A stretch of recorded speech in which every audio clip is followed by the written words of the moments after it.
Bonjour à tous, on se retrouve en ce mercredi matin pour le résumé de la semaine 8 de College Football. On le fait cette fois-ci un jour plus tard, pour pas vous mentir, ça a été un petit peu compliqué. On n'a pas pu enregistrer comme nous le faisons habituellement le lundi soir, tard dans la soirée d'ailleurs. Aujourd'hui, je suis avec Robin et Elio. Salut Robin. Salut Gus, ça va? Moi, je vais très très bien. Et toi, Elio, comment tu vas? T'as eu le temps de regarder des matchs de College Football ce week-end? Ça a été un petit peu compliqué, je vais vous avouer. Alors, j'ai essayé de me rattraper un peu, mais ça reste assez tendu, comme vous le savez, je pense, chez certains auditeurs. Je suis actuellement aux États-Unis. J'ai passé le week-end à Baltimore chez des amis. Donc, ça a été un week-end assez chargé, on va dire. Et j'ai quand même eu le temps samedi. Tu connais, il y a toujours le college football qui est en fond, où qu'on aille. Donc, j'ai quand même eu le temps de regarder des matchs et tout aussi en direct. Mais en même temps, il y avait de l'alcool involved, comme on dit. Donc, voilà, je suis À chaque fois obligé qu'il y a de une pas histoire avec Elio, il y a toujours de l'alcool, de toute façon. ah, non, et puis là, c'est pareil, je m'excuse d'avance sur cet épisode. Vous risquez de pas m'entendre à la fin parce qu'il va falloir que je quitte à un moment donné. Les Capitals en hockey jouent assez tôt aujourd'hui, je joue à 18h. Et je dois partir assez tôt sur Washington pour faire la pré-game. Donc voilà, j'essaie de tout faire, mais je suis là. Salut à tous. Bah, moi, je maintiens que ça a été un mauvais choix pour toi de rejoindre Baltimore ce week-end alors que tu devais être en Virginie occidentale pour aller voir West Virginia, Oklahoma State. Et il se trouve que ça a été un super match avec notamment une performance d'Ollie Gordon dont on vous parlera par la suite. Bah oui, mais Commençons. C'était à West Virginia et West Virginia a perdu, donc je sais pas si j'y perds tant que ça. Ça aurait été un beau match à Ça voir. aurait été Est-ce un que beau l'ambiance match. aurait été finalement festive derrière? Mais c'est vrai, t'as pas tort. On passe directement à la rencontre de cette semaine 8 de College Football. C'était entre Ohio State, alors classé numéro 3 à l'IP et Penn State 7e. Et au final, on a eu, comme on l'attendait, un match défensif. Ce sont les Buckeyes qui se sont imposés sur le score de 20-12. Alors 20-12, les 16 des 32 points ont été inscrits dans le dernier quart-temps. Robin, on savait que Penn State allait sortir une grosse performance défensive, un petit peu moins pour Ohio State. Ouais, bah on l'avait dit dans le What to Six, hein, Gus, hein, on s'était dit que ça allait être un match bien défensif, en tout cas des deux côtés, et qu'au moins il y allait avoir ça allait pas être le high scoring game qu'on pourrait attendre, hein, de ces deux attaques. Euh, mais globalement, t'as raison, on s'y attendait pas trop du côté de Penn State, mais ça a été un match super défensif, hein, deux attaques qui galèrent. Je pense que c'est le moins qu'on puisse dire. C'est pas forcément les défenses qui ont été incroyablement bonnes. Je pense qu'elles sont très qualitatives, hein. Ça fait partie des meilleures défenses actuelles. Mais il n'y a pas à dire quand on voit Penn State en 1 à 16, enfin 1 sur 16 en troisième tentative. Là, il y a des problèmes, hein. Enfin, 1 sur 16 en troisième tentative, c'est terrifiant pour Penn State, surtout avec le running game qu'ils ont, hein. J'avais dit dans le One to Six justement que Penn State et Ohio State, ils avaient du mal en third down, ils tournaient autour de 40% en troisième tentative, ce qui est relativement peu comparé aux tops autres équipes, hein. Et ça s'est bien vu, hein, c'est encore pire ce soir-là, puisque Penn State, c'était 6% de conversion en troisième tentative, hein, 1 sur 16, et c'est venu avec la petite statistique, c'est 7 minutes avant la fin du match, leur premier first down en troisième tentative. Et Ohio State, c'est 37%, donc en dessous de leur moyenne. Et au final, je ne sais pas pour vous, les gars, si vous avez vraiment prêté attention au match, mais moi, je n'ai pas trouvé Penn State vraiment dangereux tout au long du match. La réalité, en fait, c'est qu'Ohio State, jamais ils me donnaient, même si le score était serré, ils me donnaient jamais l'impression qu'ils allaient perdre. On parlera, hein, du fait du match qui est le turnover, le scoop and score, qui est annulé, qui du coup, ça donne un TD quelques jeux plus tard à Ohio State. Mais depuis ce turnover-là, en fait, j'ai pas trouvé qu'il y avait vraiment de chance pour Penn State de gagner. Ohio State m'a toujours paru dominant physiquement, stratégiquement et même mentalement. Je sais pas pour vous de votre côté. Si, je suis plutôt d'accord. Après, est-ce que ça en dit... Enfin, déjà, ça en dit beaucoup sur Ohio State parce que on sait que c'était un petit peu le sujet des dernières années, la capacité justement à ce que la défense joue au niveau de l'attaque. Pour ce faire, ils avaient fait venir Jim Knowles, le coordinateur défensif d'Oklahoma State. Sa première saison, comme en général c'est toujours le cas pour les premières saisons des coordinateurs défensifs, avait été compliquée. Et là, il se trouve que la défense d'Ohio State est excellente. Il faudrait que je retrouve la stat, mais il me semble que la défense d'Ohio State ne subit que 4 yards par jeu cette année, ce qui les place à la deuxième à la deuxième position du pays derrière Michigan, sachant qu'Ohio State a joué contre 2 équipes du top 10, Penn State et Notre-Dame. Voilà, je pense qu'on peut dire qu'Ohio State a peut-être la meilleure défense du pays. Et tu vois, on n'a pas parlé encore de Drew Allard, mais quand tu lances à 18 sur 42 pour 191 yards, c'est une performance exceptionnelle de cette défense. Donc voilà, ça c'est la première chose que je voulais dire. Maintenant, pour Penn State, et c'est là où je te rejoins sur le fait que les Nittany Lions ont souffert partout, ça montre que James Franklin est incapable de gagner ses matchs face à ces équipes du top 10. Je rappelle qu'il a 3 victoires et 16 défaites face aux membres du top 10. Alors, si j'en parle là, c'est parce que c'est un sujet qui est beaucoup revenu sur les réseaux sociaux récemment, au point où des fans de Penn State ou des journalistes verraient d'un bon œil que du changement soit fait, parce qu'il est incapable de gagner ses rencontres. Et ça crée une frustration énorme chez les fans des Nittany Lions, parce que voilà quoi, l'équipe de cette année de Penn State est peut-être la meilleure que James Franklin ait eue depuis qu'il est arrivé.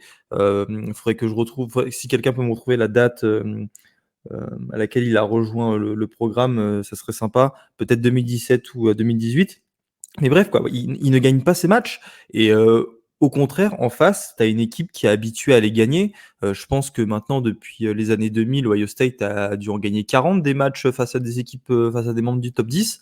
On est vraiment sur 2 programmes, en fait, avec, j'allais dire une dynamique, non, pas une dynamique, mais 2 programmes d'un niveau différent. Voilà. Penn State, depuis plusieurs années, veut arriver là où est Ohio State, mais on se rend compte que la marche est toujours trop haute. Et voilà, moi, c'est plutôt comme ça que, d'une façon générale, que j'analyserais cette défaite, c'est qu'elle montre en fait ce qu'on sait depuis longtemps, quoi. Penn State n'y arrive toujours pas. Et merci Robin, ouais, c'est 2014 pour James Franklin. Donc voilà, ça commence à faire très très longtemps qu'il est à Penn State. Ouais, mais moi je sais pas pour toi, Elio, enfin même Gus, hein. De votre côté, on avait un peu cette narrative comme quoi il y avait Ryan Day, hein, du côté de Ohio State, avait du mal à gagner les gros matchs, et on voit cette année qu'il bat Notre-Dame et qui bat Penn State, donc 2 victoires dans le top 10. Est-ce que pour vous, cette narrative, elle est en train de changer, ou ils sont pas jugés, Ryan Day sera pas jugé sur ces 2 matchs-là, mais plutôt sur les playoffs et les bowls du Nouvel An? Notre-Dame se saborde tout seul, j'ai envie de dire, sur la victoire d'Ohio State.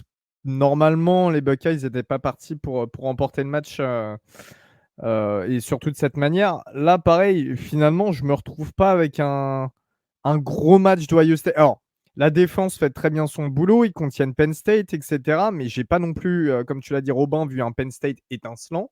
Je m'attendais à un meilleur Penn State, sachant que c'était peut-être l'année pour eux pour éventuellement faire quelque chose. Bon, après, rien n'est figé, hein. Va falloir quand même battre Michigan, va falloir quand même battre le reste du calendrier, mais on sait jamais. J'ai pas cette impression d'un gros Ohio State, je l'ai toujours pas. J'ai pas été impressionné par les 2 équipes sur ce match, très sincèrement. Et c'est peut-être pour ça aussi que ça donne ce score et que ça reste aussi, enfin, ça reste aussi serré. Ouais, mais je suis d'accord avec toi, j'ai pas été impressionné par les 2 équipes. Quand tu disais que Penn State, c'était un peu l'année, moi je les avais prédits, hein, si vous vous rappelez du live de pré-saison, j'avais prédit Penn State pour aller en playoff. Bon, techniquement, c'est toujours possible, hein, il me semble, hein, s'ils gagnent, s'ils battent Michigan. Faut battre Michigan, mais il faudrait juste qu'Ohio State perde un autre match, donc face à Michigan, parce que le truc, c'est qu'il y a encore les divisions en Big Ten, et vu que les 3 équipes sont dans la Big Ten East, il n'y a qu'une place pour aller en finale de conférence, et il faut à minima, avec une défaite, aller en finale de conférence et la gagner pour aller en playoff. Ouais, Faut effectivement. vraiment qu'Ohio State perde 2 matchs. Michigan, avec victoire de Penn State face à Michigan, plus un autre match, parce que finalement, sur la Non, différenciation, bah, la non, en fait, le différenciation, le truc, c'est qu'il faut que Penn State batte Michigan. D'ailleurs, je crois que le match, sera à Penn State, je suis pas certain et il faut qu'Ohio State, batte Michigan aussi. pour que Penn S ah Ah oui, non, non, il faut oui, que ah oui, Michigan non, batte Ohio oui, tu as State raison, évidemment. non. En fait, il faut que les 3 En équipes fait, soient à une défaite les unes contre les autres et ouais, que ouais. Penn State obtienne, enfin ait l'edge sur Michigan, quoi. Ouais. Du coup, pour vous finir le résumé du match, hein, je pense qu'on va, au-delà du fait qu'on a parlé un peu de Droit Lard qui a été moyen, plus que moyen, hein, 18 sur 42, 191 yards et un touchdown qui arrive en toute fin de match quand le match il est déjà un peu plié. Au-delà de Droit Lard, je pense que le running game Penn State est censé avoir l'un des meilleurs, voire le meilleur one-two punch de la ligue, hein, avec Singleton et Allen. Ils n'ont pas été du tout présents, hein. Singleton, c'est 48 yards. Allen, c'est 26. Ça fait triste quand on te vend, et moi je suis d'accord avec ça, hein, que Penn State a le meilleur one-two punch de la ligue avec Singleton et Allen, et qu'au final il se retrouve avec 49 yards gagnés. Euh, bah, c'est c'est très dommage. Et je pense que c'est ça. Mmh. Si Penn State n'a pas réussi à mettre en place son attaque, c'est parce que le running game n'a pas été performant.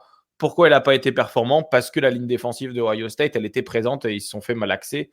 Et d'ailleurs, Tout j'ai simplement. remarqué que JT Tumolaos, ça fait 2 années de suite que sa victime préférée est Penn State, hein. Ouais, bah, et C'est Ouais, vrai surtout, parce qu'il y en a qu'on pas l'entend beaucoup pas d'autres trop sur les sinon, autres matchs. Mmh.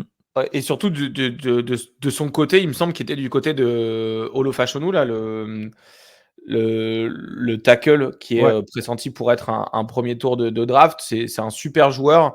Et du coup, c'était un match-up qui était super sympa à regarder. Et on voit que Tumalao, il a vraiment pris le dessus. Et comme tu dis, hein, sa victime préférée, Gus, c'est Penn State. Notamment l'année dernière, il me semble qu'il fait un pick six sur une screen pass. Là, cette année, il fait également pas mal de dégâts. Finalement, je sais pas pour vous, les gars, mais moi, je crois que le match, il se joue sur un seul play, un seul jeu, c'est le scoop and score de Penn State, qui est annulé pour un holding défensif sur le receveur de Ohio State. Ça enlève 7 points à Penn State, hein, puisqu'ils viennent marquer directement sur le fumble récupéré. Et au final, ça en donne 7 2 jeux après à Ohio State, puisque du coup, ils ont moitié de distance, comme ils étaient dans la red zone, ils ont moitié de distance. Et 2 jeux plus tard, ils viennent marquer un touchdown à la course. Moi, je pense que c'est le tournant du match, à la fois dans le jeu, mais également dans le momentum psychologique. Penn State, à ce moment-là, ils peuvent passer largement devant. Enfin, ils peuvent passer à plus 7 et au final, ils se retrouvent à moins 7. Euh, Je suis assez d'accord, enfin, quand tu parles de momentum psychologique, ça rejoint ce que je pense de Penn State, c'est que, tu vois, si la marche est trop haute, c'est parce que psychologiquement, il y a encore trop d'écart entre les deux. Surtout quand tu joues à l'extérieur à Ohio State, que tu te manges.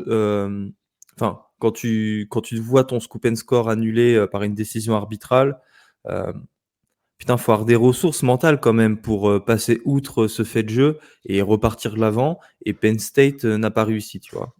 ouais. Et au-delà de ça, je pense que comment dire? Enfin, le match, il se joue littéralement sur un seul jeu et c'est dur dans des matchs qui sont aussi serrés, bah, que tu pas le choix en fait que d'être performant à tous les jeux, et soit tu t'es pas performant à tous les jeux, mais tu as l'aspect psychologique pour revenir, bah, soit tu es en galère, comme on a eu là. Et c'est ce qui Hem, fait la différence ouais. avec une très, très grosse équipe au final, j'ai envie de dire. L'aspect mental et qui est aussi insufflé, hein, par le coaching staff et cetera, c'est ce qui peut, faire la différence dans ce genre de match et c'est là où tu vois qu'une équipe, reste supérieure à une autre. Ouais, bah, c'est ça, hein, tu vois? En gros, à l'époque, il y a 3-3 pour Penn State, enfin Penn State, Ohio State, il y a 3-3.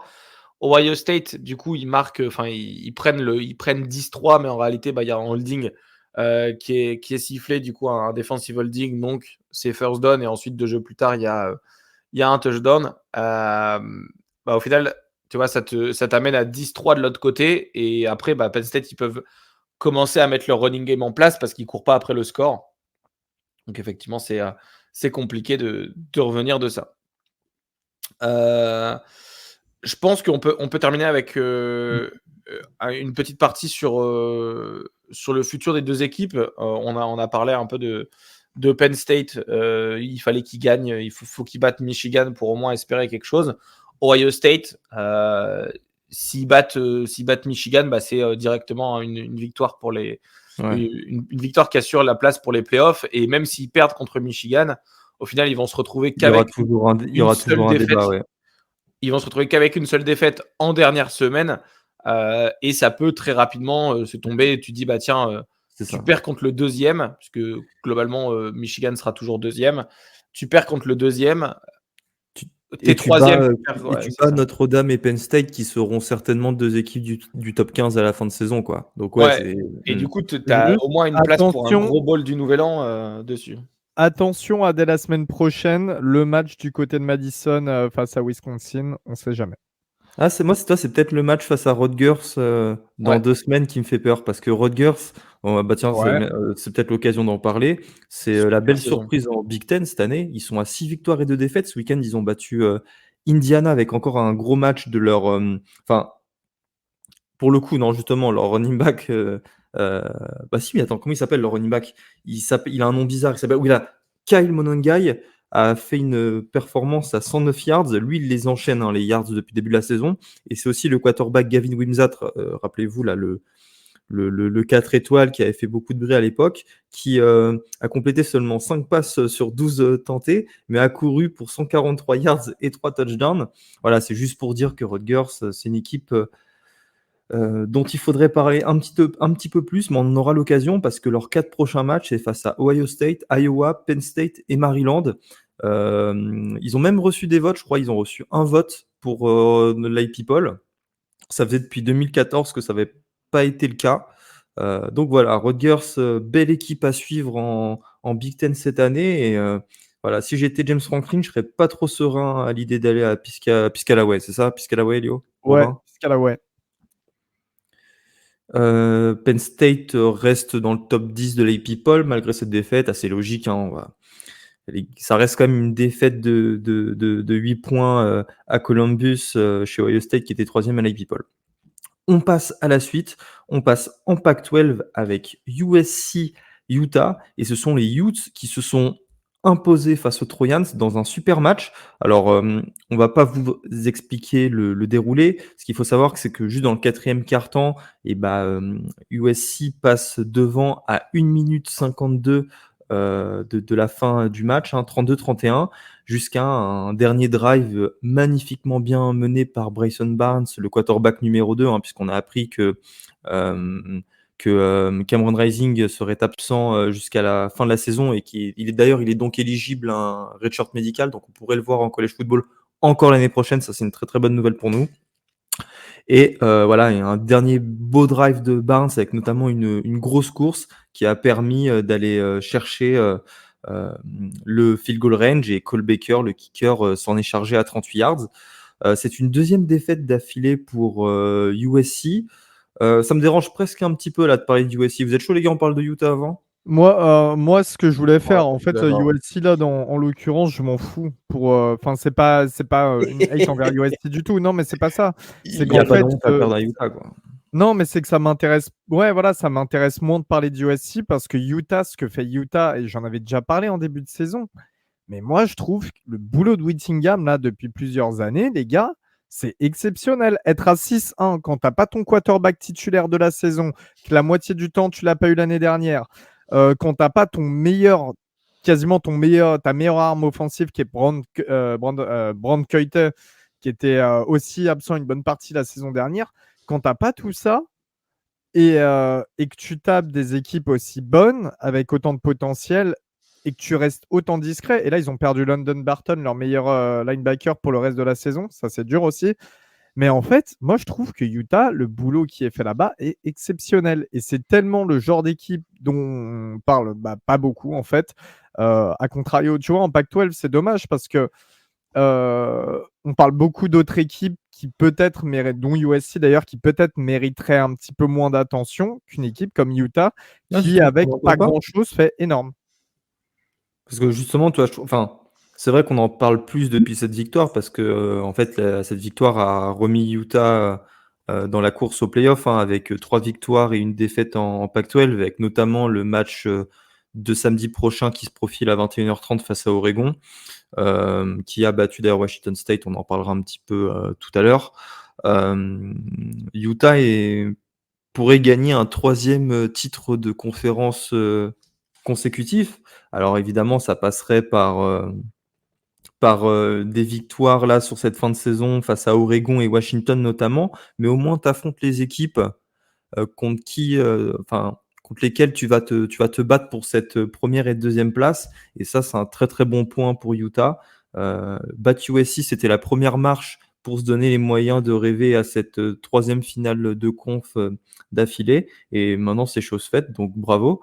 Moi, Robin, je veux te dire, tu connais, Sione Vaki?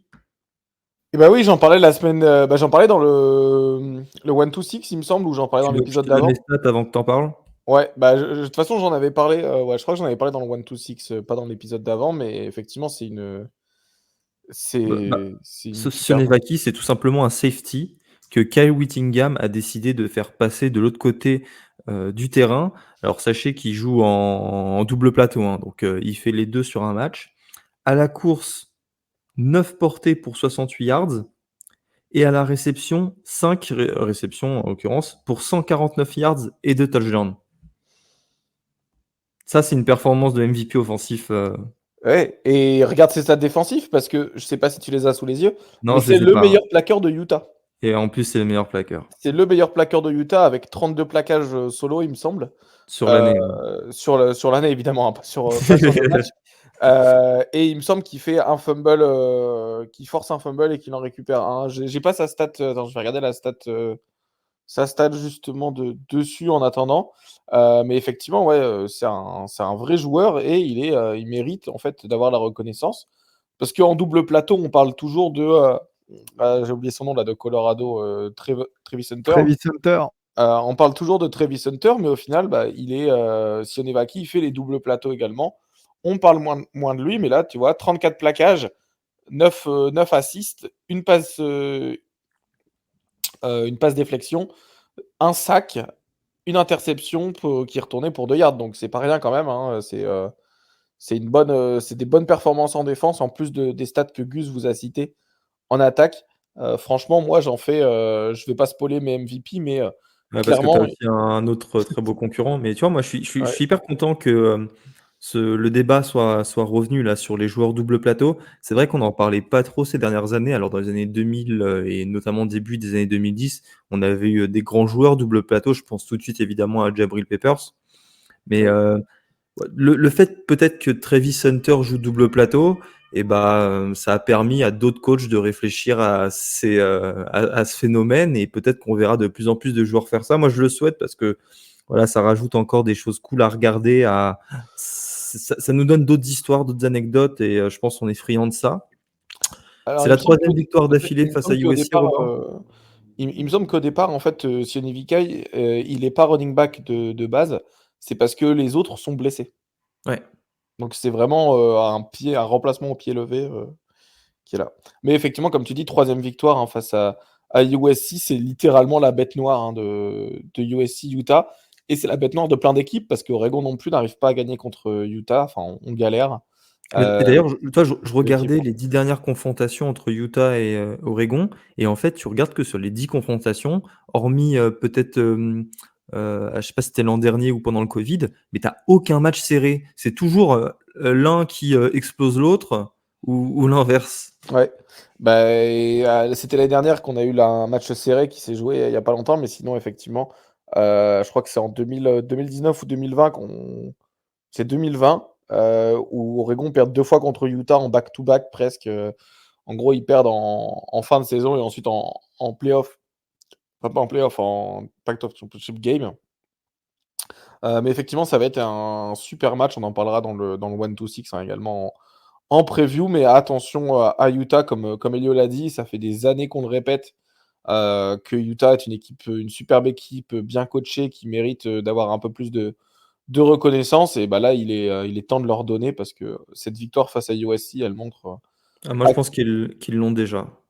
Moi, je Parce pense que qu'ils l'ont déjà, mais avec 2 Pac-12 d'affilée et 2 voyages en bowl, en, au Rose Bowl, tu vois, c'est en fait, j'arrive pas à me dire qu'ils l'ont déjà pour la simple et bonne raison que, tu sais, ouais, que les dans tous les projecteurs trucs. sont sur Oregon et USC, quoi, Et Washington, faut pas oublier Washington parce qu'en cette année, ouais. réalité, quand on regardait en pré-saison, tu sais, tous les graphiques sur la Pac-12 avec, tiens, les quarterbacks qui est en Pac-12, les trucs comme ça, enfin, ça parlait beaucoup de la Pac-12 et au final, Utah était presque mis jamais dedans parce que c'était Colorado qui avait cette reconnaissance au départ de la saison, en mode: «Ah tiens, est-ce que ça peut être un dark horse?» et cetera, alors que enfin, les médias ne parlaient pas de Utah. Nous, on savait, hein, évidemment en Pac-12 que Utah est dangereux.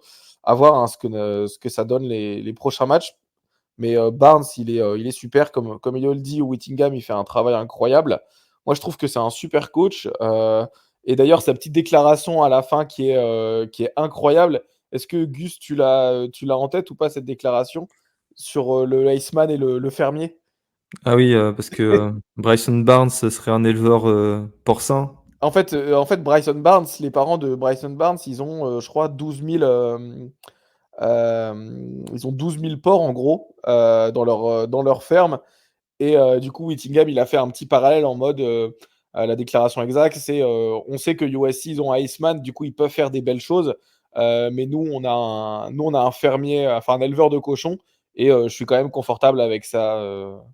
Enfin, et c'est quand même bien aussi, tu vois, en gros, en mode, il n'y a pas y a pas que Caleb Williams dans la vie, il y a aussi le cochon.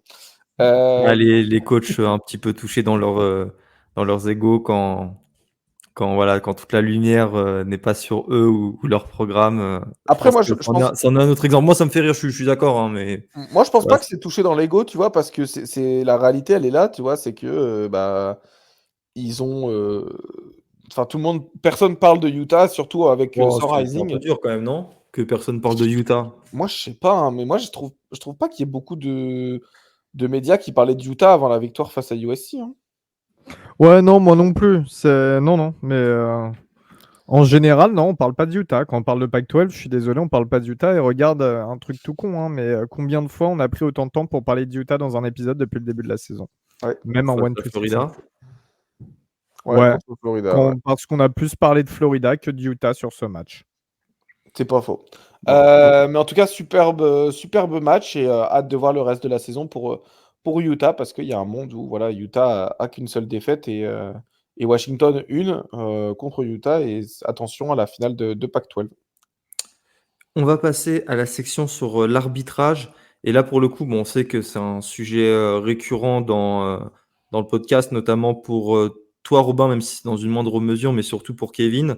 Là, les arbitres, cette semaine, ont eu un rôle, mais j'ai envie de dire vraiment prépondérant dans la performance, dans les résultats de certaines équipes. On a identifié 4 matchs, les gars. Alors, on va commencer avec le premier, hein, tu parlais de Washington, Robin, c'est Arizona State-Washington. Les Huskies se sont imposés 15-7, mais c'était non pas sans l'aide de l'arbitre.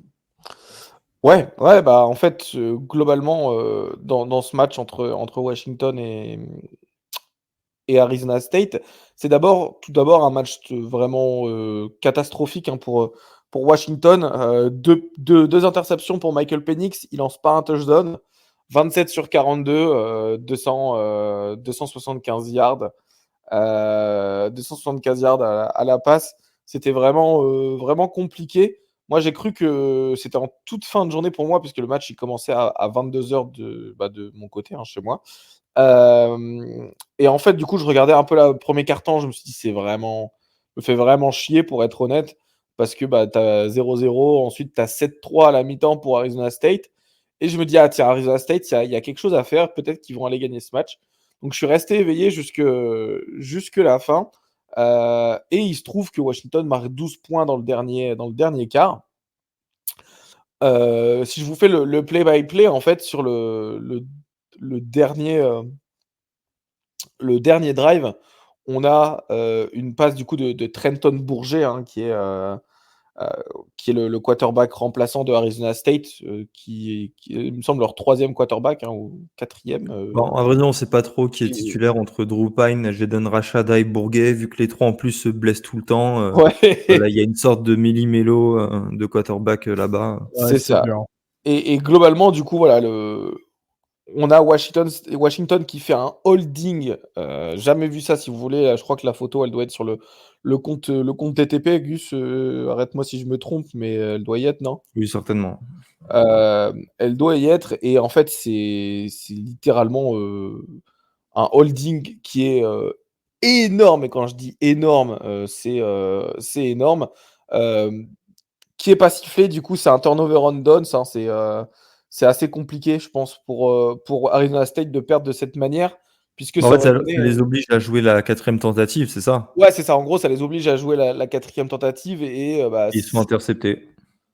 ouais, c'est ça. En gros, ils se font intercepter. Mais l'idée, c'est que ce call-là, il t'amène il me semble qu'il t'amène au moins de 10 yards. Et du Ouais. coup, bah voilà, en gros, là, le gros problème, il vient de là. Il vient du fait que bah, c'est une passe incomplète alors que c'est un holding. Ça donne 4 nouvelles chances. Et Arizona State aurait eu les chances de son côté, hein, pour aller mettre Le pour gagner le touchdown match. ou à minima un field goal, quoi. Il y aurait eu combien? Il y aurait eu 10 à 6 au lieu de, au final, Ouais, 12 à 7. ouais, c'est ça, en gros. Oui. Mais en fait, de toute façon, pour moi, c'est le tournant du match d'un point de vue arbitral, qui est que la Pac-12, en fait, je pense qu'ils ont décidé de se mettre, on va pas se mentir, de favoriser Washington sur ce match en disant il nous faut pour notre dernière année une équipe en playoff, et pour ça, il faut pas qu'elle ait de défaite. Et donc, enfin, c'est la rumeur en tout cas qui court, c'est la théorie du complot, on va dire, qui court dans le Twitter game de la Pac-12, Mmh. qui est que voilà, en fait, la Pac-12, ils se sont rendus compte que chaque année, les équipes se Ah, mais de cannibalisaient. toute façon, ça, c'est pas nouveau, hein. C'est pas nouveau, hein, mais que cette année, en fait, il fallait pas que ça soit le cas, et que bah, voilà, du coup, on se mange entre nous. Et pour éviter ça, bah, l'arbitrage vient se mêler aux affaires, ce qui n'est pas du tout Mmh. Bah, je sportif. je suis d'accord avec toi, même si je parlerai pas de complot, parce que, tu sais, le complot, ça présume quelque chose d'intentionnel, que ça a été réfléchi avant, prémédité. Je pense pas que c'est le cas, même pas du tout. Mais juste qu'en fait, quand tu es arbitre, tu es un humain, tu as tes failles. Tu sais que Washington était à 6 victoires et 0 défaite à ce moment-là, que c'était l'une des équipes voilà, en vogue favorite pour aller en playoff. Tu arbitres toujours en faveur de la meilleure équipe. C'est pour ça qu'on dit, il y a l'expression qu'on arbitrait comme une petite équipe. Et là, je pense que c'était une bonne illustration. Ceci dit, ça ne doit pas cacher le fait que Washington a sorti son plus mauvais match de la saison. Ouais, clairement. L'attaque a marqué 0 points. La défense, on a marqué 6, forcément, avec ce pick 6. Et les special teams en ont marqué 9 avec 3 field goals. Ah oui, on profite de ça, de Michael Penix, Robin, hein. Ça fait du mal à sa Son stock, position là pour la course au Iceman. On est d'accord qu'il était premier, et il voit le retour de Jaden Daniels et de Gigi McCarthy. Je profite de Gigi McCarthy pour parler de Michigan State. Hein, évidemment, les Wolverines, ça on le savait que ça allait arriver, ont éclaté les Spartans 49-0. Mais il y a surtout une image. Bon, moi qui me fait rigoler parce que enfin, l'humour noir, ça me dérange pas. Ou du moins, j'ai pas trop de tabou sur ces questions-là. Alors si c'est à juste titre ou à tort, chacun se fera son avis. Mais qu'est-ce qui s'est passé, Elio, sur l'écran géant du stade de Michigan State? Alors, il faisait. Bon, des fois, c'est vrai que ça arrive dans certains stades, tu as des trivia. En gros, vous savez, vous connaissez un petit peu le principe du jeu qui est très populaire aux États-Unis. Ils font des trivia dans les bars et tout. C'est vraiment un truc ultra populaire ici. Et il y a eu un trivia, je sais plus quel était le sujet exactement, mais ça a porté sur un certain Adolf H. Parce que je sais Adolf pas si Hitler. je sais pas si ça va passer Bah évidemment que ça passe, hein. sur les plateformes d'écoute. Ouais, Ça reste alors un porté sur personnage Adolf historique. Hitler. Et donc, tu avais Mm. Adolf Hitler en grosse photo sur l'écran géant, sur le Jumbotron de Michigan State, voilà, pendant que l'équipe se faisait en plus gifler par Michigan. Quand même, franchement,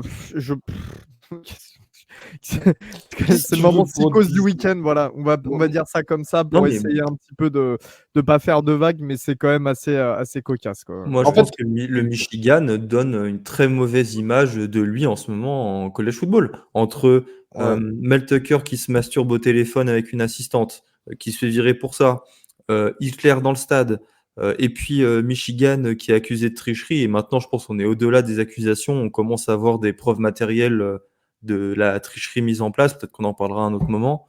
Euh, voilà quoi, il fait pas bon être fan de football dans le Michigan, que ça soit à L'État du Wisconsin ou à Michigan, Normal. if I speak, les Detroit Lions qui se sont fait vriller ce week-end. L'État du Michigan, if I speak. Mais en fait, moi, ce qui me gêne le plus dans cette histoire avec Michigan State, c'est que ils sont en plein dans un scandale sur leur coach, sur des affaires de mœurs, de masturbation, etc., qui sont quand Fais-toi même petit, quoi. accablantes. C'est ça, fais-toi petit. Tente pas un truc, certes. Je crois que leur excuse, c'était quelqu'un a mis ça sur notre accord ou je sais plus quoi. Oui, en fait, apparemment, c'était un tiers, donc un prestataire qui Ouais. s'occupait de ça et que la fac n'avait pas de contrôle Ouais, mais en en Mais gros, réalité. Mais, en fait, moi je comprends, OK, tu peut-être pas le contrôle et cetera, mais c'est quand même, je dirais pas incriminant, mais c'est débile de faire ça quand tu es dans une tourmente, incroyable avec ton programme de sport et que, tu te retrouves à faire ça et que, bah, du coup, tout le monde te Michigan prend State, pour des bolosses, quoi, pour remplir la page noire quand même de la fac, là, cette année, il y a eu aussi un school shooting dessus, faut pas oublier. Il y a un mec qui a ouvert le feu, qui a tué 2 étudiants, qui en a blessé d'autres et qui voulait faire plus de morts, mais il y a eu ça aussi cette année. Donc c'est vraiment une très très mauvaise année du côté d'East Lansing. Voilà. Ouais, bah, oui. terrifiant et d'un point de vue sportif, c'est catastrophique, d'un point de vue humain, c'est catastrophique. Va falloir faire quelque chose pour Non, redresser ce ça problème. pourrait être sauvé hein, si Michigan gagnait le titre national. Maintenant, Moi, je te parle de Michigan State. est-ce que la Je te parle de NCAA va leur Michigan foutre State, un là. ban pour la post-season Moi, je te parle de Michigan State, là, pour Ah oui, le Michigan State, ok, ok. Ah, je pensais qu'on parlait dans l'État de Michigan. ah, l'État de Michigan Ok, en tout. ok. Non, non, pas forcément de l'État de Michigan, mais c'est vrai que Justement, tu sais ce que serait la cerise sur le gâteau? qu'ils soient pas au playoff. Que la NCAA leur interdise d'aller en playoff, ce qui arrivera jamais, hein, qu'on soit clair. Ouais. Enfin, moi, j'ai vraiment du mal à y croire. Bah, de toute façon, ils Mais vont toujours dire: «Ah tiens, faut faire une enquête, ça va durer 1 an et ça sera ouais, c'est l'année ça, voilà. prochaine qu'ils Et c'est dans feront, 5 ans qu'on aura les réponses. Et là, comme récemment avec c'est quel programme là? La NCAA vient de rendre les résultats de son enquête. Ah bah, je crois que c'était LSU, non? Ah Ouais, ouais, ouais, il me semble que ça l'a su. Ils Ouais. perdent des bourses là, au bout de 5 ans, Non, mais non mais de bref. toute façon, ce genre de truc, c'est toujours les mêmes facs ou toujours les mêmes endroits. Genre, il y a un moment donné, ça devient fatigant. Bref. Bon, ce qui est fatigant, les gars, aussi, c'est l'attaque d'Iowa. Petite stat, l'attaque d'Iowa a gagné lors de la seconde mi-temps face à Minnesota seulement 2 yards. Mais, vu qu'on est toujours dans la section arbitrage, Robin, tu vas m'expliquer pourquoi Iowa a perdu cette rencontre face aux Golden Gophers 12-10. Alors, ça, ça fait partie, je pense, du what if, d'ailleurs, est-ce que, petit aparté, est-ce que le punt, il aurait compté dans les points pour l'attaque de Iowa? Heu, Parce que sachant que du coup le fils, Frantz, c'est ça, hein? Ferenc, ouais. Ferenc, ouais. Ferenc, ouais, le fils Ferenc, Ah non, je qui pense est, pas. en gros, Pour pour son ceux qui savent contrat? pas, il a un points count. En gros, il a l'attaque d'Iowa, elle était tellement terrifiante l'année dernière qu'il aurait dû être viré, mais comme c'est le fils du coach, ils ont dit: «Bon, on va pas le virer, on va lui mettre un objectif de 325 points à la fin de la saison», il me semble, ou 300 points, qui équivaut à 25 points dans la 25 saison. points par match, ouais. 25 points par match. Et bon, pour l'instant, il est très très loin hein, de ce compte de 25 points par match. Donc, on a l'impression qu'il va se faire virer. Mais voilà, au-delà de ça, Qu'est-ce qui s'est passé, ouais, Iowa, en fait, il reste 1 minute 20 à jouer dans le quatrième quart-temps. Minnesota punt. Donc, Minnesota à l'époque mène 12-10. Minnesota punt. Le returner de Iowa pointe la balle.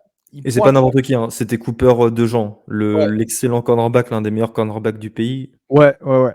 En gros, du coup, il pointe la balle en faisant un signe, du coup, pour dire: «Attention, la balle, elle est là». L'histoire de dire, pour ceux qui ont pas fait de football, en gros, tu pointes la balle, afin que tes joueurs qui te protègent s'écartent pour ne pas toucher, la balle et ensuite, du coup, amener un fumble, involontairement. Donc il pointe la balle pour que tout le monde voit de ne pas se rapprocher de la balle. Il voit qu'ensuite, bah, la balle, elle est quand même retournable. Il va faire un super touchdown, hein, parce que, ce return, il part des 50 yards à peu près, ouais, 45 yards de son camp. Il casse 2 plaquages sur la sideline, hein, donc sur la touche. Il vient en casser un troisième dans les 20 yards et ensuite, bon, là, il court de l'autre côté du terrain pour aller marquer, avec 1 minute 20 restant. Donc ça aurait été finalement le touchdown de la victoire, hein, puisque les 2 attaques étaient terrifiantes ce jour-là. Sauf que les arbitres font le call de dire, comme il a pointé la balle, c'est ce qu'on appelle un fair catch dès qu'il rattrape la balle. En gros, l'idée du fair catch, c'est de protéger le returner en disant: «Je je retire mon droit de retourner la balle en contrepartie d'une protection». Parce que s'il se protège pas, enfin s'il fait pas le fair catch, il peut se faire éclater à la seconde où il touche la balle. Donc là, en gros, il pointe la balle. Normalement, on doit bien signaler au-dessus de sa tête, sauf que là, il pointe la balle, juste en pointant, ce qui n'est pas, dans le calendrier des règles, un fair catch. Sauf que les arbitres considèrent que c'est un fair catch, car il a pointé la balle, histoire de dire aux joueurs: «Attention, n'y allez pas dessus». Ils ils considèrent que c'est un fair catch, donc ils annulent le touchdown. L'idée, c'est qu'il a retiré son droit de faire le retour, en se protégeant. Là, il a rattrapé la balle pour faire un retour. Les arbitres considèrent que c'est un fair catch. Balle à Iowa dans ses 45 yards. On sait qu'Iowa ne va pas marquer en 1 minute 20 un touchdown alors qu'ils n'ont pas marqué du match. 2 yards en deuxième mi-temps, hein, comme l'a dit Gus. Et là, ça amène le problème de l'arbitrage parce que c'est une action au jugé qui est, qui est quand même, je c'est pas pour vous, mais en fait, cette action, au-delà de juger de déjuger un match, dans les règles, elle n'est même pas applicable comme ça. C'est pas comme si on pouvait dire: «Ah tiens, il y a Genre, une c'est une erreur interprétation de la règle». d'interprétation, C'est ça, nin on peut pas dire que c'est une erreur d'interprétation de la règle puisque c'est une erreur d'interprétation du signe de fair catch. En gros, pointer la balle, c'est pas le signe que c'est un fair catch, alors que c'est le geste, c'est de faire comme si on faisait coucou à un avion, en gros, avec ses 2 bras, on bouge les bras au-dessus de sa tête. C'est ça le signe du fair catch. Là, ici, il fait pas le signe du fair catch, il pointe sur la balle. Heu, moi, j'en pense que d'un point de vue arbitrage, c'est une erreur d'arbitrage, qui coûte, le match à Iowa, qui était à l'époque, 24e du pays, il me semble, hein, Puis ça a des conséquences, hein, évidemment sur la division Ouest, de Big Ten, ouais, hein, parce que maintenant, Wisconsin avec 3 victoires et 1 défaite contre 3-2 pour Iowa est seul en tête, de la Big Ten, Ouest et la Big Ten et être en tête de la Big Ten Ouest à la fin de saison, ça signifie finale de conférence. Donc ouais, c'est une erreur d'arbitrage, qui est vraiment lourde de conséquences comme ça a été le cas pour, Washington, et Arizona State. ouais et je pense qu'au-delà de ça, c'est quand même catastrophique de voir qu'aujourd'hui, les arbitres, ils ont un pouvoir de décision. Enfin, c'est pas aujourd'hui, parce qu'on le sait depuis tout le temps et moi, je l'avais répété à l'époque, du Oregon-Stanford où les arbitres mettent la main à la poche de flag avant le jeu. Ça veut dire que tu as un problème. Quand tu es arbitre, on t'apprend, tu vas chercher le flag quand il y a une faute. Tu as pas ta main sur le flag en attendant de voir la faute. En gros, c'était ça avec Oregon qui m'avait posé un problème sur ce drive-là. Et là, il y a plein de décisions d'arbitrage qui coûtent des matchs, sur des applications de règles bêtes. Sauf que là, c'est même pas une application de règles bête, c'est l'arbitrage qui juge, qui fait un mauvais jugement, qui coûte le match et qui est pas possible d'être review. Et en fait, moi, je vais commencer ce laïus sur les arbitres, mais il faut qu'ils soient tenus responsables entre guillemets de leurs actions. Là, je vois trop d'arbitres qui font des erreurs, qui vont arbitrer la semaine prochaine, qui ont pas de pénalité entre guillemets. Il faut qu'ils soient tenus pour responsables parce que, bah, ça peut plomber des saisons ou au moins, bah, plomber des matchs, tu vois? Mais plomber ce match-là pour Iowa, ça veut potentiellement dire pas de finale de conf, et pas de chance en fait de gagner sa conf. C'est très grave. Et je suis complètement d'accord et ça me permet d'aller sur le match suivant. Autre rencontre où justement les arbitres Robin ont joué un rôle important dans la victoire, de l'une d'entre elles, c'est, Texas-Houston. Alors, Ouais. Texas menait, 21-0, Texas classé 8e, hein. Ils revenaient là il y a 2 semaines de leur défaite au Red River Showdown face à Oklahoma. Ils menaient 21-0, jusqu'au moment où, voilà, les Cougars, de Houston, un nouveaux arrivés en en en Big Ten, sont remontés à 21-21 de façon à ce que la fin du match, En Big 12.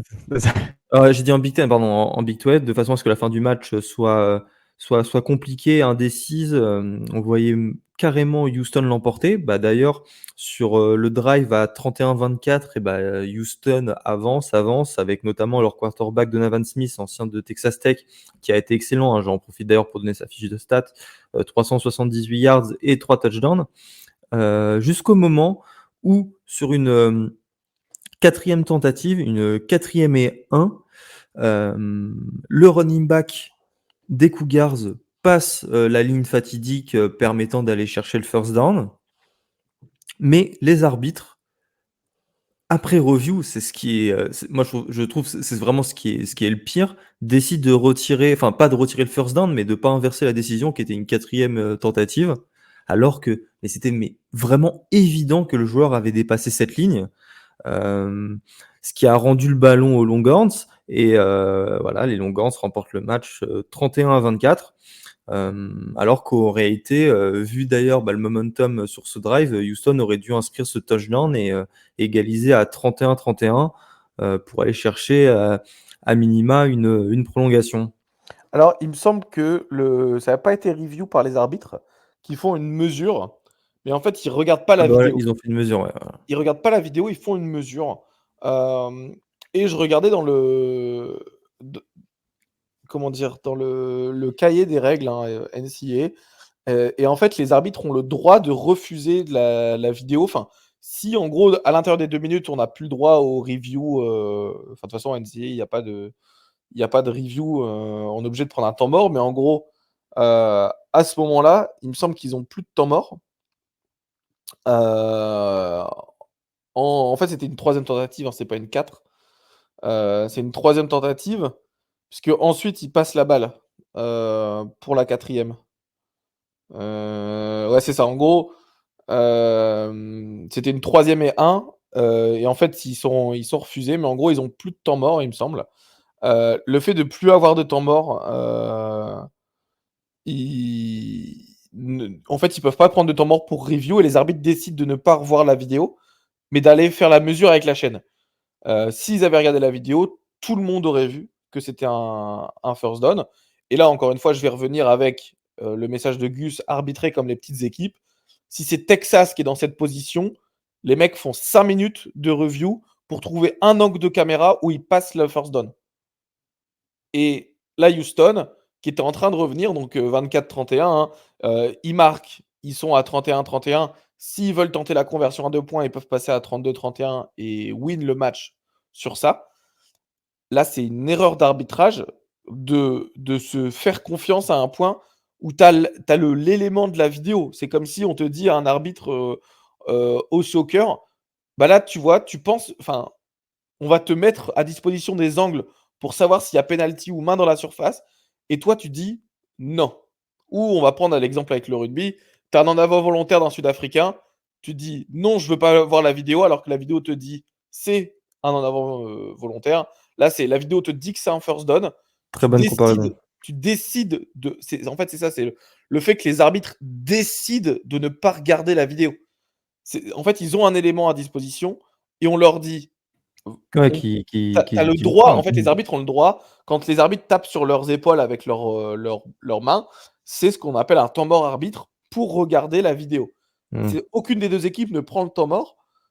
Le temps est arrêté de toute façon, c'est une 3e tentative, enfin le temps est censé continuer, mais c'est pas grave. En fait, en réalité, tu regardes le jeu. Là, ils décident de: «Non, on regarde pas le jeu», alors qu'on a des angles de caméra qui pourraient nous dire si c'est un first down ou pas. Là, ils décident d'aller avec une mesure, mais qui est nulle parce que l'arbitre ne bouge pas et sur la vidéo, tu le vois, en fait, le joueur avance de 1 yard et demi, 2 yards alors qu'il a 1 yard à gagner.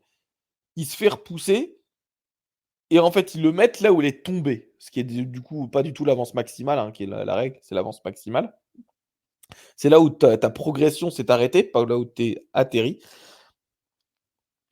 Et bah là, en fait, ils décident de faire une mesure qui ne sert à rien puisque la balle, elle est derrière la ligne de scrimmage de base. C'est-à-dire, pourquoi tu vas faire une mesure si tu l'as mis derrière le jeu où ça a commencé? Bah, ça sert à rien de le faire. Donc ils font une mesure pour dire: «Ah, on a fait une mesure, hein, on a fait notre travail», alors qu'ils ont la vidéo pour les aider. Je comprends quand tu es en high school et que tu as pas la vidéo ou quand tu es en Europe et que tu as pas la vidéo, tu fais avec ton jugement sur le terrain. Mais là, tu as une vidéo pour Ah, te tu des caméras permettre partout, avec tu Mmh. as au moins je crois que tu as 8 caméras minimum. 8 ou 10 caméras minimum qui sont braquées sur le jeu en permanence. Tu es en train de me dire que là, dans un moment clé, tu ne prends pas Que cette tu l'utilises décision? pas, ouais. Bah, tu en fait, c'est comme, c'est ce qu'on disait avec Arizona, State ou Washington. Tu te demandes si c'est pas une décision à dessein, quoi. Ah bah, c'est Tu clairement ce que je dis. En fait, je bah, dis, voilà, donc la théorie du complot, elle vient que si c'est Texas qui est dans cette situation-là, ils regardent la vidéo et ils trouvent un angle qui va donner le first down. Voilà, je le dis. bref. Vous l'aurez compris, les arbitres, nous ont, comment dire? Ont donné des débats à tous les podcasts de college football, hein. J'en suis abonné à quelques-uns, j'ai déjà reçu au moins 3 notifs depuis hier, avec ce sujet-là. On va passer sur un débat, Attends, le hem, dernier, c'est sur, Pittsburgh, Wake Forest? ouais, mais je me suis dit que, Je oh, je le vas-y, fais vite, si tu peux je en le parler fais vite. rapidement, vas-y, En parle-en gros, rapidement, s'il te plaît. vraiment 2 minutes. En gros, Pittsburgh mène face à Wake Forest, 17-14. Il reste 50 secondes. Ils sont en 3-9. Du coup, Christian Veilleux, le quarterback de Pittsburgh, décide de courir, prendre ses jambes à son cou et aller, au first down. Sauf qu'il slide avec 1 yard restant avant le first down et il atterrit, même s'il y a personne autour et il atterrit après la ligne. L'idée, c'est que là, il y a beaucoup de gens qui ont dit, «Ah tiens, cette règle, elle est conne» et cetera. La réalité, c'est que la règle, c'est on arrête la progression maximale à l'endroit où le quarterback choisit de slide. C'est-à-dire que s'il slide avec 1 yard restant à faire, et ben, il est mis pas là où il arrive, il est mis là où il a commencé son slide. Donc là, Christian Veilleux, qui est dans la règle, hein, donc là, les arbitres appliquent la règle qui est sur le cahier, sauf que c'est une règle qui, généralement, elle sert quand tu as un joueur qui arrive autour de toi et cetera. Là, il y avait un autobus pour passer. Il aurait même pu courir, hein, c'est son choix de slider, il est pas forcément, intéressant à ce moment-là parce qu'en fait, il continue à courir et le match, il est gagné, sauf que Pittsburgh, du coup, ils doivent punter 17-14 dans leur 50 yards en 4e tentative. C'est même pas dans leur 50 yards, c'est dans leur 20 yards. Du coup, ils puntent et Wake Forest remonte tout le terrain pour marquer un touchdown avec 9 secondes à jouer. Là, c'est une décision d'arbitre qui a beaucoup fait parler. Malheureusement, bah, en fait, beaucoup de gens ne connaissent pas la règle qui est la progression s'arrête au moment où tu slides. C'est une règle qui est débile. On en a parlé en interne avec Ryan notamment. C'est une règle qui est vraiment débile, mais les arbitres appliquent la règle. Et là, c'est pas un fait d'arbitrage. C'est un bon arbitrage, justement, qui donne une défaite, mais c'était le bon call. Bref, on va passer au débat, qui s'appuie sur une déclaration honteuse à mon sens d'Emmanuel Acho. Je vais demander l'avis de Elio en premier. Emmanuel Acho considère que Caleb Williams devrait, arrêter de jouer, devrait quitter ses coéquipiers, d'USC cette saison parce que, il n'a plus de chance d'obtenir le Heisman Trophy et que USC est éliminé de la course aux playoffs. Elio, qu'est-ce que tu penses de cette déclaration? Déclaration évidemment stupide, comme vous pouvez l'imaginer. Emmanuel Acho n'est pas un personnage que de base je porte dans mon cœur. Je me demande d'ailleurs comment il s'est un petit peu retrouvé à pouvoir autant faire l'analyste en étant un ancien joueur vu sa carrière. Hein. C'est un 6e tour de Texas à l'époque. Il s'est fait cut par les Browns. Il a fait de la practice squad. Il a peu joué en NFL et tout. Donc son avis m'importe peu, notamment vu toute la hate qu'il a eu pendant très longtemps sur un mec comme Justin Herbert, qui quand même est un excellent quarterback, plus quelqu'un d'assez discret et qui méritait pas ça. Là, voilà, il veut faire son petit buzz, à dire des bêtises comme ça. Écoute, moi, après, il n'y a pas de problème. Hein, si. Il n'y a pas de problème. C'est. Voilà, encore une fois, c'est ce qui me fatigue. C'est vrai que ces derniers temps, j'étais un petit peu aigri et tout sur beaucoup de points. Vous l'avez entendu, je pense. Mais ça me fatigue de plus en plus. Il y a beaucoup de sujets débiles qui sont mis en avant et de tech débiles qui sont mis en avant par les médias. Et j'ai l'impression qu'on oublie beaucoup le sport derrière. Euh, et là, c'est encore le cas. Voilà, en gros, c'est va te faire de l'oseille en NFL, nanani. Mais qu'est-ce qu'on. Enfin, tu vois, genre au final, on regarde du sport ou on regarde un business model. Genre, moi, je m'en branle en fait. Enfin, désolé de l'expression, je m'en fous du business model. En fait, moi, j'aime le sport. J'aime le sport pour ce qu'il est. J'aime le college football pour ce qu'il est. J'aime le monde professionnel et la NFL pour ce que c'est. Et voilà, lire ce genre de texte stupide, j'ai rien à dire en fait. J'ai rien à dire. Il fait ça pour Et faire du buzz, il fait ça pour faire parler de lui parce que c'est un terrible analyste et ça marche. Donc voilà, regarde, on est en train d'en parler. Voilà. bah, je précise que le tweet a fait 18 millions de vues. Donc il a rempli son objectif si ça l'était. Moi, je pense que ce n'était pas son objectif et que c'est complètement pensé. Euh, Au-delà, je trouve que c'est surtout en fait une ode euh, à, à l'abandon et au final à tout ce qui s'éloigne du sport, en fait, des valeurs du sport. C'est-à-dire dès que t'es mis un petit peu dès que t'es un petit peu remis en question, euh, dès que c'est compliqué, tu dois abandonner les gars avec qui tu as fait ça. Je pense que parmi tous les gens, toutes les personnes qui écoutent ce podcast, vous avez déjà été dans des équipes de sport, que ce soit du foot, rugby, enfin bref, d'un sport collectif. Et vous savez tous pertinemment que ça marche pas comme ça et que c'est même dans ces moments compliqués qu'en général, bah, on retrouve le plus de ressources et que les saisons sont les meilleures. Euh, et voilà, je trouve que voilà, mettre ces personnages-là sur un piédestal, bah, Emmanuel Acho, à travers les médias qui l'emploient, c'est une catastrophe. Et je pense sincèrement qu'une personne qui pense ce que Emmanuel Acho a dit, donc qu'il faut arrêter de jouer dès qu'on est un petit peu en difficulté parce qu'il y a du fric au bout du chemin, et bah, c'est une personne qui n'aime pas le sport et elle peut pas se revendiquer fan de sport avec une telle approche. Donc voilà, Emmanuel Acho va te faire. On est bien d'accord. Et aussi fuck USC. Vas-y, Romain. Non, je te dis, on est bien d'accord et fuck USC en même temps en passant. Ouais, bah, Parce que moi, je trouve ça, j'espère tu vois, pas je trouve également. ça même injuste pour Caleb Williams parce qu'en fait, il y a beaucoup de gens qui parlent à sa place et on peut ne pas aimer le personnage. C'est vraiment pas un problème. On a le droit de pas aimer des gens comme Caleb Williams, se trouver arrogant, mais ils lui font porter, ils lui mettent sur ses épaules un poids dont il n'a pas besoin. Et moi, je trouve ça assez honteux, comme les tweets là de NFL, Scouting Watch, je sais pas quoi, qui dit que Caleb Williams c'est le meilleur quarterback de l'histoire du CFB. Tout le monde sait que c'est idiot, mais le problème c'est quoi là, les gens reportent encore plus leur hate sur Caleb Williams qui a rien demandé là dans ces deux cas. Et moi je trouve ça honteux pour pas dire scandaleux. C'est ce que je te dis. Moi, ça me fatigue. Tous ces débats stupides qui sont en train de sortir de plus en plus. Et en plus, on va pas se Et mentir, on les nous, alimente un on peu, est très faut présent aussi sur admettre. On va pas se mentir, en plus de ça, on est très présent sur Twitter et maintenant Twitter te rémunère quand tu fais beaucoup d'interactions, etc. Donc tu as beaucoup de gens qui, via le football, cherchent à gagner de l'argent comme ça. Et donc on voit toutes sortes de sornettes et ça crée des débats autour, des machins. Et je commence vraiment à fatiguer. Ouais, et juste Vas-y. moi, c'était un point de vue plutôt USC au global. C'est sur le. je pense, c'est pas vraiment dans le débat avec Emmanuel Acho, mais ça prouve le manque de caractère, sachant qu'on est tous les 3 d'accord, hein, et je pense que tout le monde dans le podcast est d'accord pour dire que Emmanuel Acho, c'est une fraude. Mais qu'en gros, USC, ils ont refusé de parler aux médias après la défaite contre Utah. Je trouve que c'est Moi, ça me vraiment choque pas, mais ouais. je trouve que c'est vraiment non, mais toutes les équipes le font.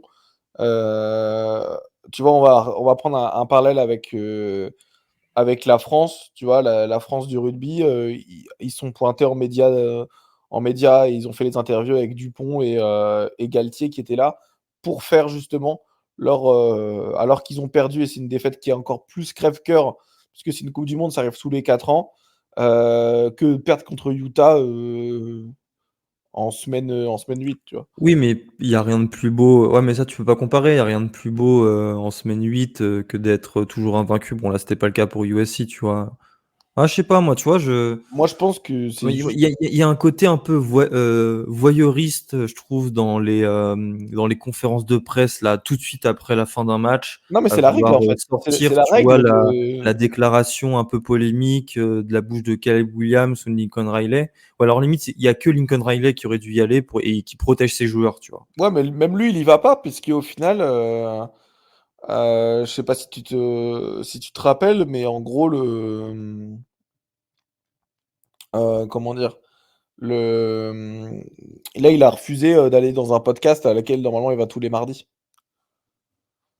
Ouais, mais après, tu peux aussi le voir dans l'autre sens et dire que il décide d'aller travailler, d'être moins présent dans les médias pour, Non, tu vois, pour son excuse, on peut le c'était, voir dans tous les sens, c'est ça que je veux dire, son c'est que excuse, c'est qu'il se sentait pas bien. ouais, bah, écoute, bref. En revanche, une équipe qui se sentait mieux, enfin, des gens qui se sentaient mieux, c'était toi et Kevin, qui avaient une peur bleue de perdre face à Washington State, mais finalement, vous avez gagné 38-24. Robin, une belle victoire? Ouais, une belle victoire, et surtout qu'on prend la première mi-temps, elle est compliquée, hein, la première mi-temps. Oregon mène seulement 17-13. Donc, pas un grand avantage. Michael Penix, Cameron Ward, pardon, il nous fait très très mal à la passe. Je te sors ses stats, Gus: 438 yards, un touchdown seulement. Il s'est bien remis d'Arizona. Ouais, Ouais. pour 34 passes 34 passes complétées sur 48 tentés. Voilà, 438 yards, plus il en rajoute 30 à la course. C'est sans compter également du coup les sacs, hein, qu'il prend, il prend 6 ou 7 sacs dans le match. Euh, et une super performance de son receveur Victor, Lincoln Victor, qui est un receveur qui vient de Hawaï, qui est un transfert, si je ne me trompe pas. Effectivement, qui est un transfert de Hawaï, qui fait 16 réceptions, qui a un record en Pac-12, ou au moins un record d'école. Je ne suis pas sûr de la Pac-12, mais 16 réceptions pour 161 yards, et c'est clairement lui qui découpe Oregon en première mi-temps. Et en deuxième mi-temps, voilà, des beaux ajustements, la ligne offensive qui commence à comprendre que si on court, eh ben, on va pouvoir gagner le match plus facilement. Et voilà, on mène 38-16 à la fin du match, et on prend un touchdown sur le dernier drive, on va dire anecdotique pour Oregon. Euh, Au final, très peur la première mi-temps, et la deuxième mi-temps, on s'est ajusté, et ça prouve qu'Oregon a bien redémarré. Dommage pour Washington State, hein, encore une fois, comme on l'a dit, qui méritait, qui commençait super bien. Je pense qu'ils auraient été classés s'ils n'avaient pas perdu contre Arizona. Et là, ça aurait été une victoire qualitative pour Oregon. Maintenant, juste, voilà, ils battent une équipe qui est en 4-3. Et bah, Washington State était en 4-0 en début d'année, hein. Ils avaient battu Wisconsin et Oregon State qui étaient classés à l'époque. Et là, ils sont sur une série de 3 défaites consécutives, UCLA, Arizona, Oregon. Attention à ne pas... faut vite mettre fin à cette série. On va passer à Tennessee-Alabama. Alors, on va y passer très peu de temps parce qu'il nous en reste plus beaucoup pour le coup du temps. Euh, Tennessee a sorti le match parfait en première mi-temps. Il menait 20-7 et voilà, à partir du troisième quart-temps, en seconde mi-temps, Alabama a fait preuve de beaucoup de caractère, je trouve, et c'est ce qui est quand même incroyable avec cette équipe, c'est que même quand tu la sens loin de ses standards d'équipes qui jouent le titre, comme ça a pu être le cas là, ces 15 dernières années. Et bah voilà, elle trouve les ressources pour gagner ces rencontres et en témoigne ce 27-0 infligé en seconde mi-temps. Tu passes de 27 à 34-20 et ça te donne une victoire face à Tennessee qui était classée et ça permet à Alabama voilà, d'être sur un bilan de 7 victoires pour une défaite. Je pense qu'ils Avant peuvent la, avoir des regrets, hein. Tennessee, avant la traditionnelle bye week, avant le match à domicile face à LSU, dans 2 semaines, le 5 novembre, dans la nuit du coup du samedi 4 au 5 novembre. J'ai pas d'autre chose à dire sur cette rencontre je que si ce n'est pense que voilà, Alabama est de mieux en mieux chaque week-end, même si ça reste toujours compliqué en attaque Non, avec mais pour Tommy moi, Rees et Jalen Milroe. c'est très symptomatique, encore une fois, d'une SEC qui n'est pas bonne, forcément bonne cette année, pas très forte ou intéressante. Voilà, j'ai pas trouvé. Alors pour le coup, là, je l'ai vu ce match. Bah, je l'ai pas trouvé intéressant. Ça m'a pas procuré d'émotion. C'était deux équipes un peu ternes. Alors ok, oui, il y a un gros score à la fin, mais c'est pas ça qui est gage d'un bon match. Et encore une fois, on sait qui ne m'égaye pas personnellement et qui a pas l'air d'égayer énormément de personnes. Ouais, et moi je trouve que Tennessee, ils peuvent avoir beaucoup de regrets. Heu, de part, comme tu dis, hein, ils font le match parfait en première mi-temps et en deuxième mi-temps, ils ont énormément de mal. Et surtout le choix des jeux, notamment en troisième et quatrième tentative, il est simple, hein, c'est un QB lead de Joe Milton à tous les jeux. En gros, en troisième et en quatrième tentative, il mettait le running back pour bloquer et ensuite il allait courir derrière. Ils ont vu ça à 10 000 kilomètres Alabama et ils ont arrêté toutes les quatrièmes tentatives. Ils sont à 0 sur 3 en quatrième tentative. Hem et bah, les troisièmes tentatives, quand tu fais toujours le même jeu, bah, ils s'adaptent. Donc voilà, je pense que Tennessee peut avoir énormément de regrets sur certains jeux qui sont, au final, importants alors que tu es dans le troisième quart-temps. Mais voilà, ça permet à Alabama de revenir et tu peux pas, comme on l'avait dit, hein, tu peux pas laisser, une once d'espoir à une équipe aussi bien coachée qu'Alabama, et ça amène forcément une défaite. Vous pensez quoi rapidement de LSU Alabama dans 2 semaines? Ouh, chiche, la défense de LSU, elle a intérêt à se réveiller, mais si elle se réveille, il y a un match et ça va être un grand match. LSU a son destin en main. Très clairement, s'il gagne pas ce match, c'est un coup très très dur quand même pour le programme de Louisiane. Il y a eu des hauts et des bas durant toute la saison, on va pas se mentir, mais j'ai quand même le sentiment qu'LSU a plus d'arguments qu'Alabama et ça serait un gros coup dur pour les Tigers. Il faut qu'ils gagnent ce match. Ils doivent le gagner, ils n'ont pas d'autre excuse. Passons à l'ACC maintenant. Alors, on va pas parler de Miami-Clemson, hein, même si les Hurricanes se sont imposés. C'est presque triste de ne pas en parler parce qu'en temps normal, une victoire de Miami face à Clemson devrait prendre une bonne partie de nos épisodes. Le problème, c'est que voilà, Clemson est à 4 victoires et 3 défaites et que voilà, le fait qu'on n'en parle pas et le fait que le match dans 2 semaines face à Notre-Dame, le fait qu'il se déroule à 18h ou à 21h30 alors que 99 fois sur 100, il doit être un night game à 1h30, bah voilà, ça montre que Clemson traverse une période très compliquée, c'est pourquoi on doit parler d'autres équipes. Et en SEC, il y a eu l'upset. Excuse-moi juste, Gus, ma petite bold prediction, c'est que Dabo Swinney il reste pas. Allez, peut-être la saison prochaine encore, mais pas plus loin dans le programme. Il Bon, va moi faire je une lui laisse le Lincoln bénéfice Riley, à du mon doute, hein. avis. C'est un grand coach. Va y avoir une Lincoln Riley. Moi, je pense que de toute façon, effectivement, je suis d'accord avec Elio, ça peut pas marcher le fait de refuser la NIL, autant. Non, mais Mais ça, c'est pour un il va autre débat. s'ajuster, les gars, hein. Moi, je pense. Moi, je pense que c'est un autre Ça, débat, je pense, oui, Non, je mais pense. bref. Mais je pense que là, ça va commencer. Il va vouloir.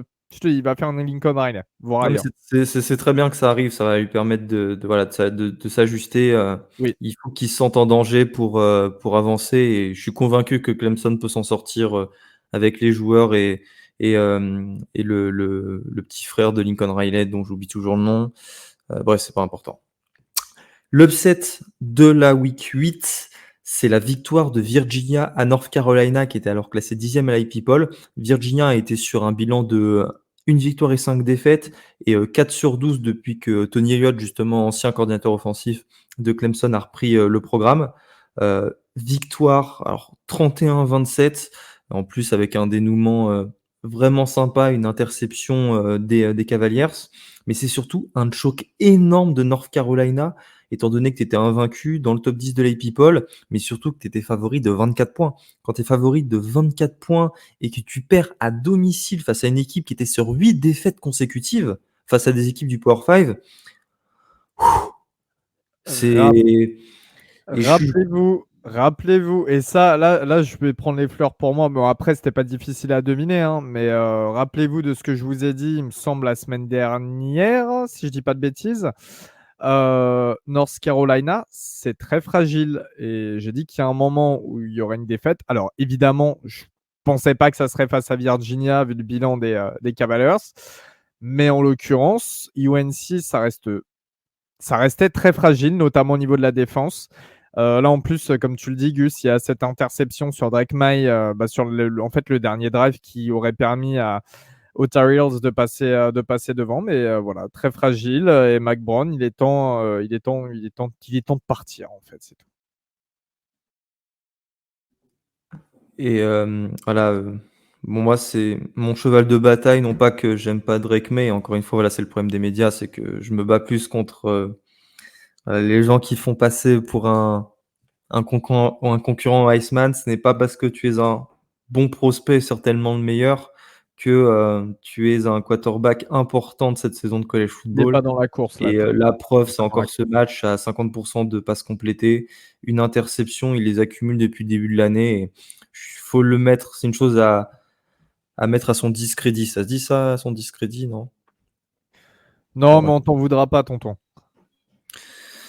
En SEC aussi, c'est la victoire de Florida State qui a ses 4e face à Duke, le classé 16e, 38-20. La décision, voilà, s'est fait aussi dans le 4e quart-temps. Il y a beaucoup de matchs dont la décision a été faite durant le 4e quart-temps. L'entrée de ce dernier quart-temps, donc ça fait beaucoup de quart-temps, Duke menait 20-17. Et puis voilà, les Seminoles ont enclenché la marche en avant avec 3 touchdowns. Jordan Travis pour Lawrence Toafili, son tie-back, et Rodney Hill à la course. Florida State est toujours invaincu. Ce qu'il faut retenir aussi de ce match, c'est que Riley Leonard a joué. Il n'a pas beaucoup joué. Il a été benché ensuite. Il devait avoir des douleurs. Certainement Alors, que... il n'a pas été benché. En fait, il s'est re-blessé. Oui, bah donc il a été benché parce qu'il avait Oui, non, mais mal. Ouais. effectivement, c'est pas une décision du Oui, coach de le oui, t'as parce as qu'il raison. était pas J'aurais bon. dû être. Parce il était bon et je sais pas si vous avez regardé le match, mais en gros, en fait, là, le 38-20, il est quand même assez sévère parce que la réalité, c'est que bah, Duke était dedans et un peu pareil qu'à Notre-Dame. En réalité, en fait, il se blesse. Ray Leonard se blesse sur une troisième tentative, en gros, dans les 5 quarts de Florida State. C'est le QB remplaçant Belin 4, Belin 4, je sais pas comment on le dit exactement, en gros, qui De rentre. force, avec la langue entre les dents.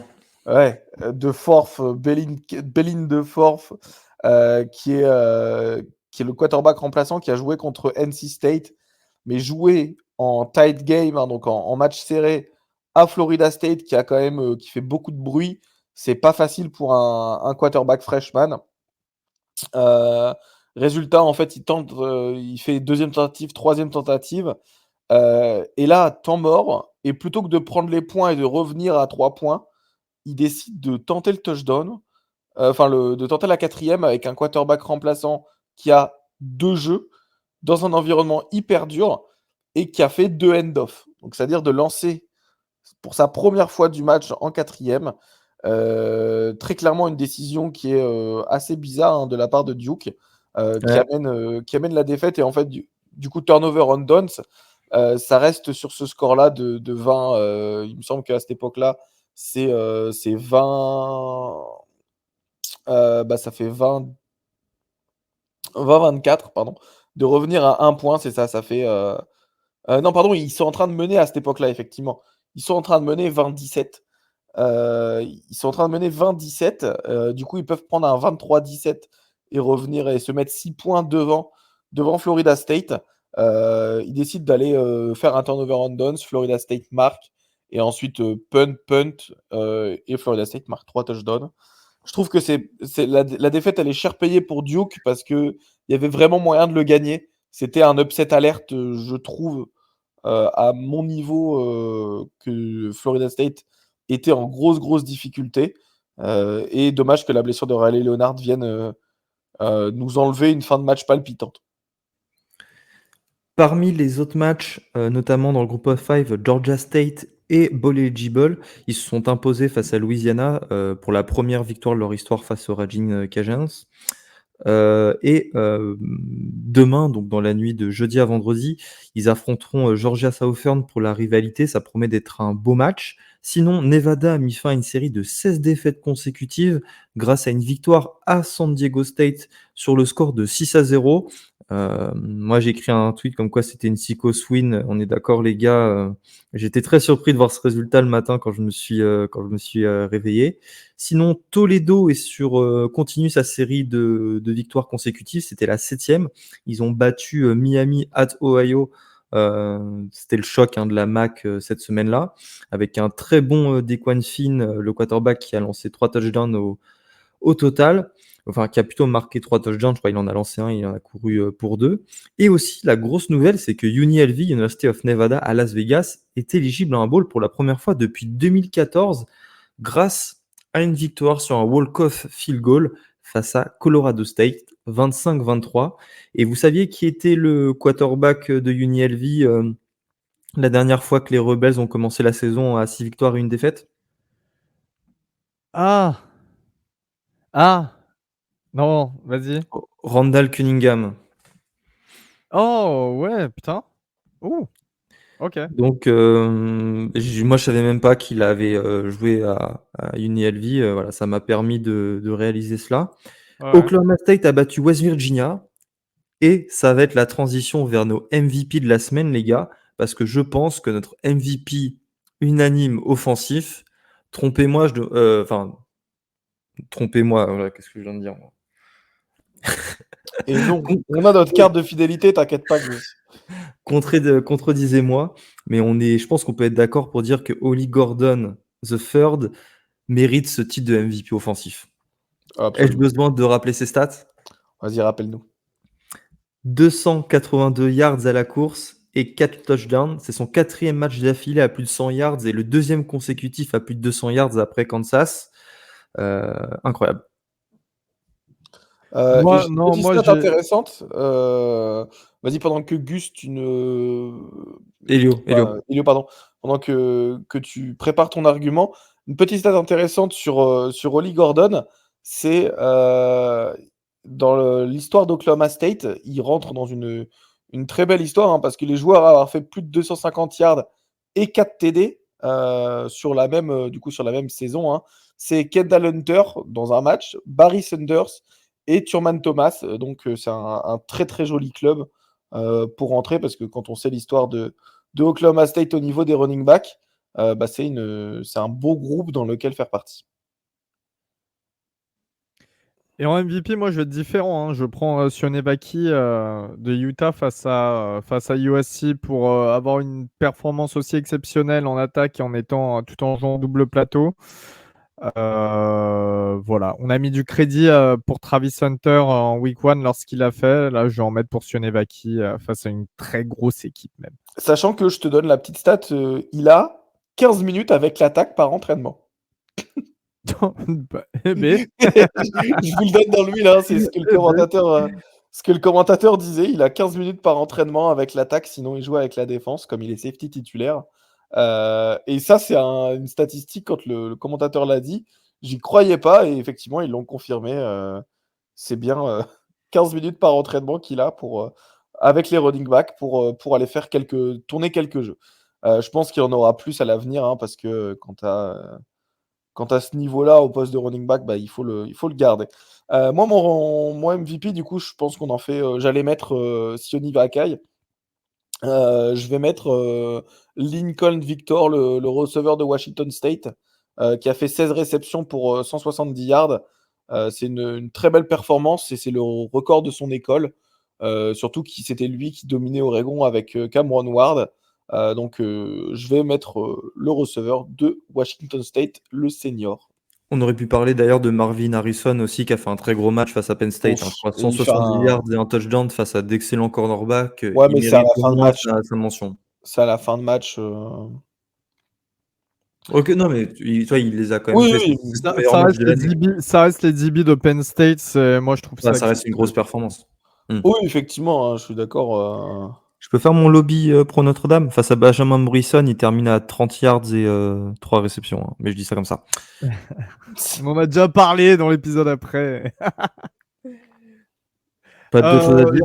Et on est parce que je vais pas tarder, moi, en MVP défensif de mon côté, je vais prendre Dallas Turner qui a fait un gros match pour Alabama en defensive end. Toujours compliqué quand même de faire des gros matchs dans ce genre de confrontation face à une bonne équipe. Face à Tennessee, un gros programme comme Tennessee. Et Turner, je l'avais tout à l'heure, il a un sac, il est à 2 tackles, plaquage pour perte. Voilà, il fait une bonne prestation et c'est un des joueurs dont on ne parle pas beaucoup depuis ce début de saison, mais qui reste très très constant quand même pour garder Alabama à flot. Et moi, j'ai un dernier MVP. C'est un coach qui s'est fait virer, le coordinateur offensif d'Arkansas, Dan Enos. Ancien coordinateur offensif de Maryland. Voilà, qui a été viré d'Arkansas après 8 matchs, dont 6 défaites. Les 2 seules victoires étaient face à Kent State et Western Carolina. Il avait un salaire mirobolant, plus les indemnités de rupture de contrat. Il va toucher 3,7 millions. Ça fait 41 000 $ par point marqué en sec et 1690 $ par yards gagné. Mec, bravo à toi. Le braquage de l'année. Moi, je vais mettre un MVP défensif, puisque Elio en a mis un. Je vais mettre Evan Williams, toujours dans le match Oregon-Washington State. Vous allez croire que c'est le seul que j'ai regardé. Mais Evan Williams, il finit avec 14 plaquages, dont 8 solos, 1 sac et surtout 1 plaquage pour perte. C'est une très belle performance et c'est la deuxième fois dans l'histoire d'Oregon qu'on a un joueur avec plus de 14 plaquages, enfin un safety avec plus de 14 plaquages, et c'était son frère à Evan Williams. Donc, une bonne performance à noter. Merci les gars d'avoir été là pour cet épisode. Évidemment, là vous le savez, en ce moment il y a du college football tout le temps. Il y en aura ce soir, il y en aura demain, il y en aura dans la nuit de vendredi à samedi, et il y en aura évidemment samedi, en plus de toutes les conférences. Donc ça vous permet de découvrir. Nous, on se donne rendez-vous samedi à 17h pour le 1-2-6 de la week 9 de college football. Il y aura évidemment quelques matchs intéressants à regarder. Je pense notamment Utah-Oregon, et il y en a certainement d'autres, mais je les ai oubliés. Mais jusque-là, on vous souhaite une très très bonne semaine. Salut Robin, salut Elio, et merci à tous de nous avoir écoutés. Salut Ciao. tout le monde, à la prochaine. Ciao.